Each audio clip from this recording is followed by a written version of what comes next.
কার্যক্রম নিষিদ্ধ আওয়ামী লীগের ডাকা লকডাউন কর্মসূচির প্রতিবাদে রাজধানীতে বিক্ষোভ মিছিল ও অবস্থান কর্মসূচি পালন করছে বিভিন্ন রাজনৈতিক সংগঠন। এদিকে গুলিস্তানে আওয়ামী লীগের কেন্দ্রীয় কার্যালয়ে আগুন দেয় কিছু উৎসুক জনতা। এদিন নগরীতে যান চলাচল ছিল সীমিত, ভোগান্তিতে পড়েন কর্মস্থলগামী যাত্রীরা।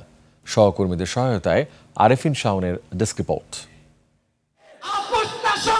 নায়াসিনামাইড ও স্যালিসাইলিক সমৃদ্ধ লিলি ফেস ওয়াশ যা ফেসের ডেড স্কিন সেল দূর করে দেয় দ্বিগুণ ফাস্টার ব্রাইটেনিং।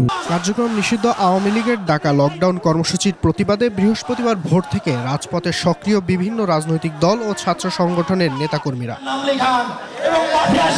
রাজধানীর গুলিস্তানে ক্ষমতাচ্যুত আওয়ামী লীগের কেন্দ্রীয় কার্যালয়ের সামনে প্রতিবাদী মিছিল করেন নেতাকর্মীরা। এ সময় কিছু উৎসুক জনতা দলটির কেন্দ্রীয় কার্যালয়ে আগুন দেয়।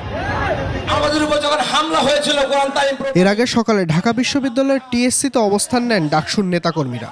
লকডাউন ও সহিংসতার বিরুদ্ধে তৎপর থাকার ঘোষণা দেন তারা।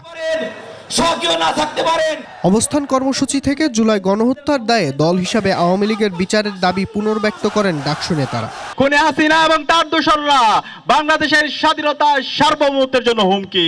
এদেরকে যেখানে পাবেন সেখানে তাদেরকে থানায় দিবেন, তাদেরকে জেলে দিবেন। এদিকে নীলক্ষেত এলাকা থেকে সায়েন্স ল্যাব পর্যন্ত বিক্ষোভ মিছিল করেছে ইসলামী ছাত্র শিবির।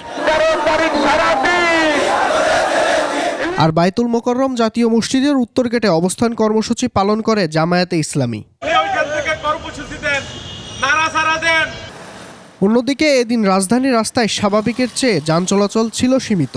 গণপরিবহন সংকট ও যাত্রী সংকটে ভোগান্তিতে পড়েন কর্মস্থলগামী মানুষ ও যান চালকরা। বাস চলাচল একটু কম, বাসের পরিমাণটা কম, এই জন্য যাত্রীদের একটু তো ঝামেলা হচ্ছে। দূরপাল্লার গাড়ি নাই বললেই চলে। আমি সকাল সন্ধ্যায় নামলাম জাস্ট এখানে, গাড়ি কিছুটা সমস্যা। পেট্রোল বোমা মারার জন্য সব মালিকরা গাড়ি বন্ধ রাখছে, আমরাও গাড়ি বন্ধ ছিল, এখন গাড়ি নিয়ে বাইরেছি।